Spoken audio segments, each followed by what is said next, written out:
नमस्कार दोस्तों, स्वागत है आप सभी के हिंदी स्टडी में और आशा करती हूँ आप सभी स्वस्थ होंगे और अच्छे से तैयारी कर रहे होंगे। अब अगर आप मेरे चैनल पर पहली बार आए हैं तो चैनल को सब्सक्राइब कर लेना, बेल आइकन को क्लिक कर लेना जिससे आने वाली वीडियो को नोटिफिकेशन आपको मिल सके। ये हम काव्य शास्त्र के क्वेश्चन कर रहे हैं जो लास्ट ईयर आ चुके हैं। तो मैं ये लगभग 400-500 क्वेश्चन है, ये सभी क्वेश्चन आपको कराने वाली हूँ जो KBS TGT PGT LT मतलब अलग अलग आए हुए हैं। पूरे क्वेश्चन हैं, ये सब आपके पूरे कंप्लीट कराऊंगी। ठीक है, स्टार्ट करते हैं आज की क्लास। रमणीयार्थ प्रतिपादका शब्दम काव्यम के प्रवर्तक कौन है? पंडित राज जगन्नाथ। भरत के रस सूत्र के व्याख्याता आचार्य शंकुक का सिद्धांत कहलाता है। तो शंकुक का सिद्धांत क्या कहलाता है? अनुमितिवाद। वक्रोक्ति काव्य जीवितम कहकर वक्रोक्ति ही काव्य की आत्मा स्वीकार करने वाले आचार्य हैं, वो हैं कुंतक। इनमें से आचार्य मम्मट की रचना है, तो आचार्य मम्मट की रचना कौन सी है? काव्य प्रकाश है। अलंकार संप्रदाय के प्रवर्तक हैं, तो अलंकार संप्रदाय के प्रवर्तक हैं भामा। नाटक को पंचम वेद की मान्यता प्रदान की है भरत मुनि ने।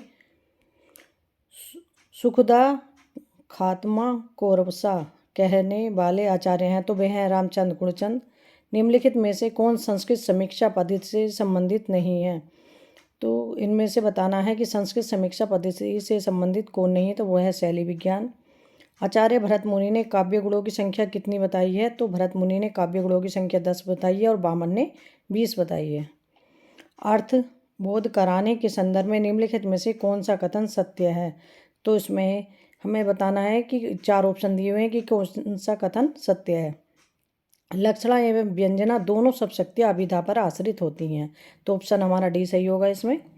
जब द्रास बटालिक टाइगर हिल की सीमा लगे लरजाने, तब शहादत लेते हिमगिरी की चट्टानें लगी गर्जने, तब जाग उठे ये शेर बबर पौरुष हुंकार उठा था, मातृभूमि की बलिवेदी पर लहू पुकार उठा था। उपर्युक्त काव्य पंक्तियों में कौन सा काव्य गुण व्यंजित हुआ है? तो इसमें कौन सा काव्य गुण है? इसमें ओज है। कंकड़ क्वाणित रणित नूपुर थे, तो इसमें कौन सा मतलब ये जो दे रखा, हिलते थे छाती पर हार, मुखरित था कलरव गीतों में स्वर लय का होता अभिसार, बिछुड़ते तेरे सब आलिंगन, पुलक स्पर्श का पता नहीं, मधु चुम्बन कातराताए आज नमुक को सता रही। उपरयुक्त काव्य पंक्तियों में कौन सा काव्य दोष लक्षित है? तो इसमें है च्युत संस्कृति दोष, जो व्याकरण विरुद्ध होता है। ठीक है, तो उसमें क्या होता है? च्युत संस्कृति दोष। काव्यदर्श के रचनाकार निम्नलिखित में से कौन है? तो काव्यदर्श किसकी रचना है? दंडी की है। सत्यार्थे प्रगथाया, सत्यार्थे प्रगथाया। तो यमक की यह परिभाषा किसने दी है? ये परिभाषा दी है विश्वनाथ ने। थोड़े थोड़े वर्ड भी याद कर लोगे, पूरी परिभाषा भी नहीं याद रहेगी ना, तब भी तुम्हें मतलब ये रह जाएगा कि हाँ ये किसने परिभाषा दी है, ये किसका कथन है।